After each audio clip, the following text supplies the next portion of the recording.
Assalamualaikum warahmatullahi wabarakatuh. Alhamdulillahi rabbil alamin.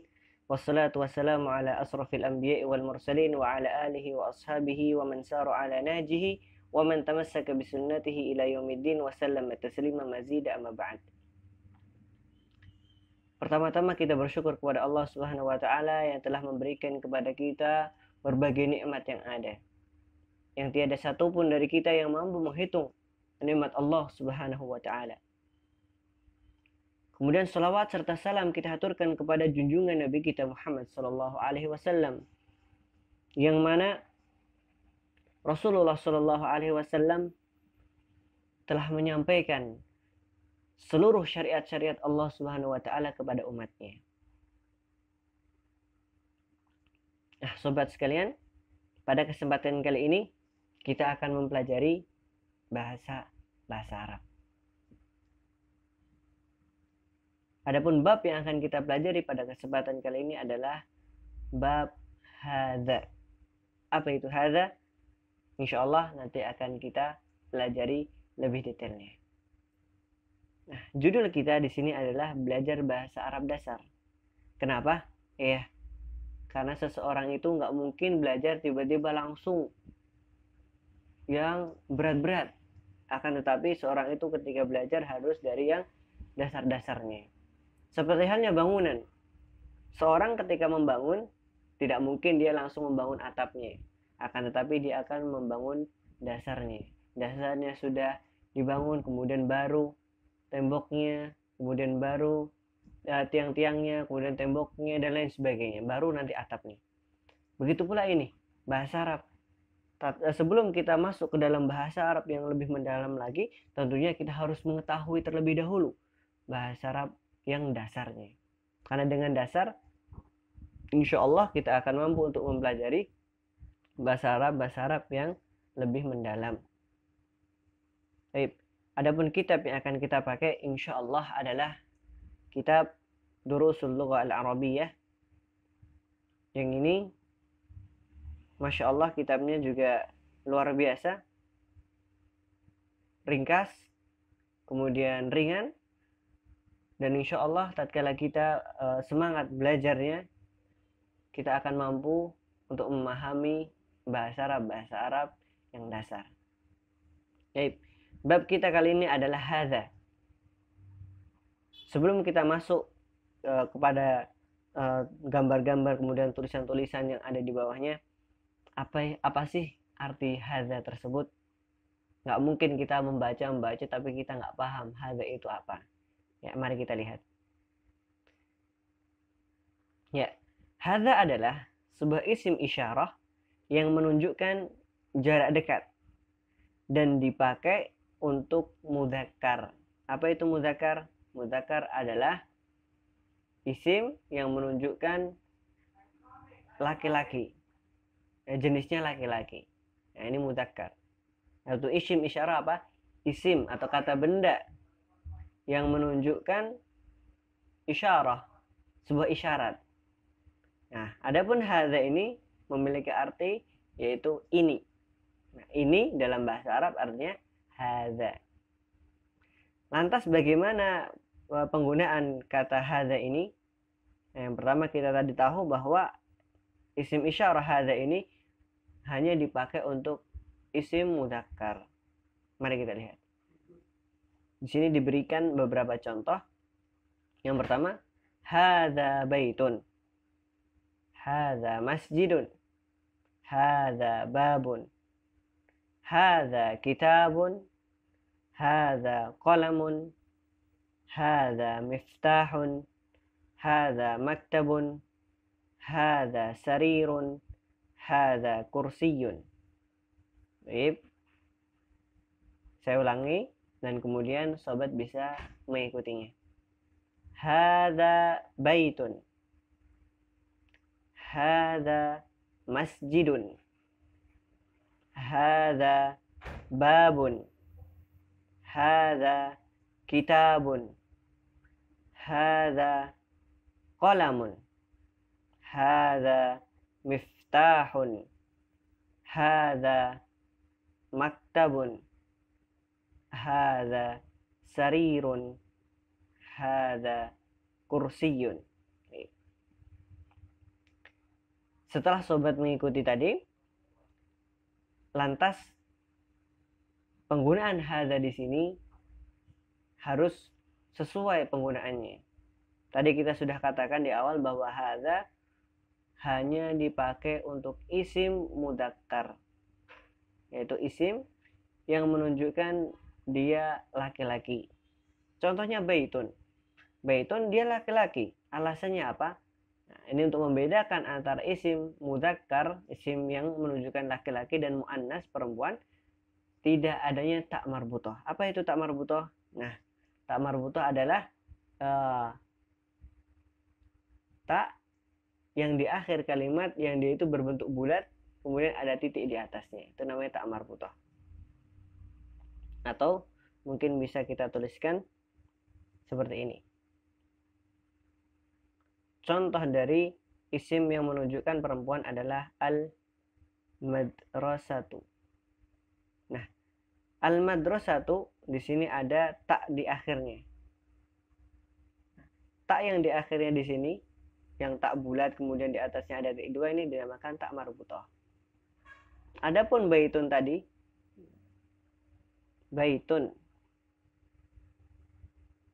di sini tidak ada tak marbut, walaupun ada tak di akhirnya, tapi itu bukan dinamakan tak marbutoh. Dan dia dikatakan adalah isim mudzakkar. Adapun al-madrasah, al-madrasatun, dia adalah isim muannas. Kemudian hadza masjidun. Ini masjid. Kalau yang tadi hadza baitun, ini rumah. Hadza masjidun, ini adalah masjid. Kemudian hadza babun, ini pintu. Hadza kitabun, ini adalah kitab. Hadza qalamun, ini adalah pena. Hadza miftahun, ini adalah kunci. Hadza maktabun, ini adalah meja. Hadza sarirun, ini adalah ranjang. Kemudian hadza kursiyun, ini adalah kursi. Ya. Nah, ini semuanya adalah isim mudzakkar, isim yang menunjukkan laki-laki, dan tentunya kalau ingin menunjukkan sebuah isyarat, mengisyaratkan kepada orang lain atau ingin menunjukkan kepada orang lain tentang suatu benda, kalau itu dekat, maka dia pakainya hadza. Dan itu untuk laki-laki. Adapun untuk perempuan, insya Allah nanti akan kita bahas pada pertemuan berikutnya. Jadi sudah paham ya? Hadza, kita ulangi, hadza adalah isim isyarah, isim untuk menunjukkan suatu benda, yang mana benda tersebut dekat dari dia. Dan hadza untuk mudzakkar, bukan untuk muannas. Ma hadza, apa artinya? Ma berarti apa? Hadza, ini sudah kita bahas pada pertemuan yang lalu, yaitu artinya ini, untuk laki-laki. Nah, penggunaan ma hadza ini biasanya untuk menanyakan suatu benda atau suatu zat, baik itu menanyakan orang, ma hadza, baik itu menanyakan suatu benda yang dia tidak tahu, ma hadza, dan lain sebagainya. Yang mana intinya ma hadza digunakan untuk menanyakan sebuah zat, dan itu zat itu untuk laki-laki. Mari kita lihat contoh-contohnya. Ma hadza, hadza baitun. Ahadza baitun? Naam, hadza baitun. Ma hadza, hadza qamisun. Ahadza sarirun? La, hadza kursiyun. Ahadza miftahun? La, hadza qalamun. Ma hadza najmun. Baik, saya akan baca, kemudian sobat mengikuti. Ma hada. Hada baitun. Ahada baitun? Naam, hada baitun. Ma hada? Hada qamisun. Ahada sarirun? La, hada kursiyun. Ahada miftahun?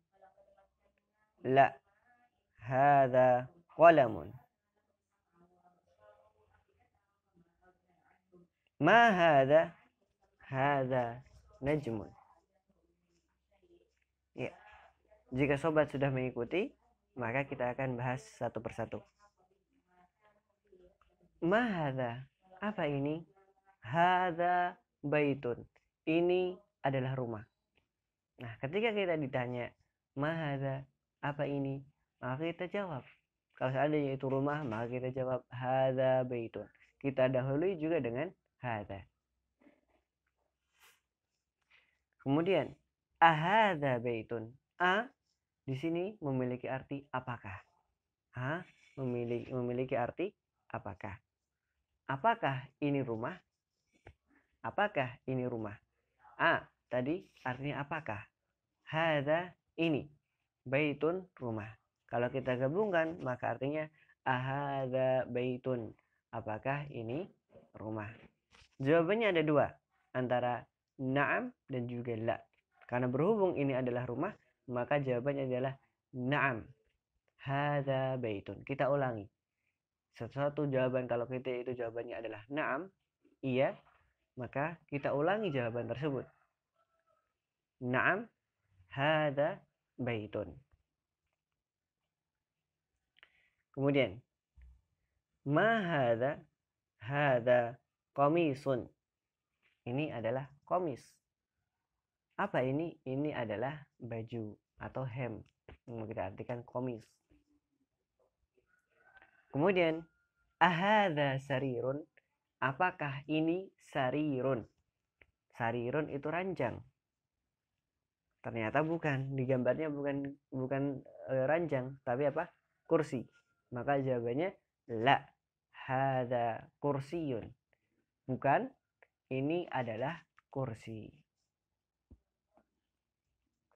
Maka nggak boleh kalau seandainya kita jawab ahada sarirun, la, hada sarirun. Nah, ini salah. Tapi jawabannya apa? Kita tunjukkan apa benda tersebut. Karena bendanya bukan ranjang, tapi kursi. Ahada miftahun? Apakah ini miftah? Itu kunci. La, bukan. Hada qalamun. Ini adalah pena. Ma hada? Apa ini? Hada najmun. Ini adalah bintang. Jadi sobat, sebelum kita baca ulang, maka kita perlu lihat dulu susunan dalam sebuah jawaban dan susunan dalam sebuah pertanyaan. Jadi kalau seandainya dia menanyakan apa ini, maka kita jawab ini adalah apa. Nah, kalau seandainya ditanya apakah ini adalah benda ini, maka kalau seandainya iya, kita jawab na'am. Nah, ini adalah benda ini tadi. Tapi kalau seandainya jawabannya itu tidak sesuai dengan yang ditanyakan, maka kita jawab la, tidak. Kemudian kita jawab atas apa benda yang kita tunjuk tersebut. Jadi kalau seandainya jawabannya na'am, maka kita ulangi apa yang tadi ditanyakan oleh si penanya. Tapi kalau seandainya berbeda, maka kita jawab benda yang kita tunjuk tersebut atau yang dia tunjuk tersebut. Inti dari sebuah bahasa Arab adalah kita sering-sering mengulangi, sering-sering kita gunakan bahasa tersebut. Kemudian kita sering-sering menghafal mufrodat yang ada. Kalau seandainya kita tidak menghafal mufradat, tentunya kita tidak bakalan tahu apa arti dari benda tersebut atau pekerjaan tersebut. Maka kami nasihatkan kepada kawan-kawan semuanya untuk sering-sering menghafal mufradat, yaitu kosakata, agar tahu apa arti dari kata tersebut. Baik, saya ulangi dari awal, kemudian sobat bisa mengikuti. Ma hada? Hada baitun. Ahada baitun? Naam, hada baitun. Ma hada? Hada qamisun. Ahada sarirun? La, hada kursiyun. Ahada miftahun? La, hada qalamun. Ma hada? Hada najmun. Ya, inilah pelajaran kita pada kesempatan kali ini. Ya, insya Allah kita akan lanjutkan pada pertemuan berikutnya dengan bab tamrin. Tamrin artinya latihan. Baik, itu saja. Kalau seandainya ada kekurangan itu datang dari saya pribadi, kalau seandainya ada kelebihan itu datang dari Allah Subhanahu wa taala. Silahkan sahabat semuanya untuk komen, untuk memberikan tambahan atau memberikan koreksian atau memberikan